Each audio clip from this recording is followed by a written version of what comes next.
Odoberajte kanál Politický Express a pravda vás už nikdy neobíde.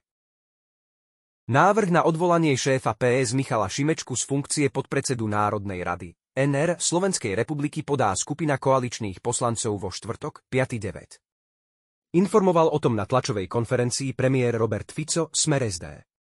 Návrh podpisujú poslanci za Smer SD a Slovenskú národnú stranu, žiadať budú mimoriadnu schôdzu. Fico opakovane vyčíta Šimečkovi prepojenie nadácií, ktoré získali peniaze od štátu, na jeho rodinných príslušníkov, ako sú strýko, mama či partnerka.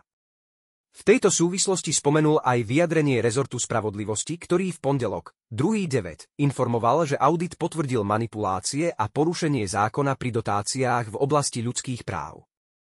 V tej správe je jedna veta, ktorá hovorí, že bolo 37 žiadostí, ktoré nespĺňali zákonné požiadavky. Napriek tomu boli posunuté do hodnotenia, medzi nimi bola aj nadácia Milana Šimečku, uviedol Fico. Mimoriadna schôdza by sa mala konať do 7 dní od podania návrhu. Návrh na odvolanie bude predkladať podpredseda Národnej rady Slovenskej republiky Tibor Gašpar, Smer SD. Hlasovať o návrhu by sa malo podľa Fica tajne.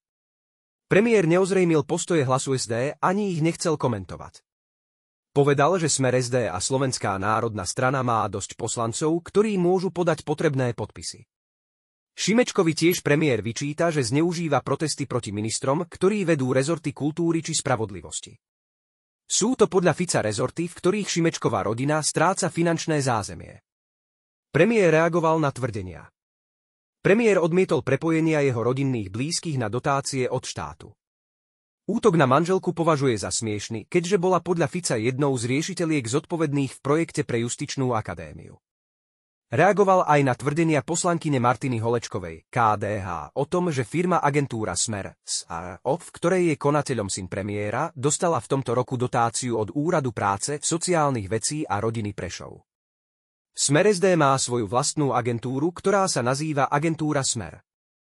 Od roku 2013 v súvislosti s príslušným operačným programom žiada príslušný úrad o poskytnutie dotácie na tzv. Chránené pracovisko, povedal Fico s tým, že každý, kto zamestnáva človeka, ktorý je invalidom, môže o zdroje požiadať štát.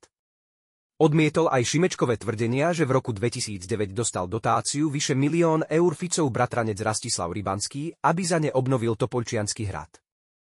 Hrad patrí konkrétnej obci, čiže obec zveľadila svoj majetok, reagoval. Fico ešte minulý týždeň povedal, že nikdy nebude spochybňovať právo opozície mať pozície v Národnej rade Slovenskej republiky na základe výsledkov parlamentných volieb. Predseda najsilnejšej opozičnej strany bol zvolený v Národnej rade za podpredsedu Národnej rady, ale takáto pozícia nie je viazaná na konkrétne meno, je viazaná na predstaviteľa opozície, podotkol.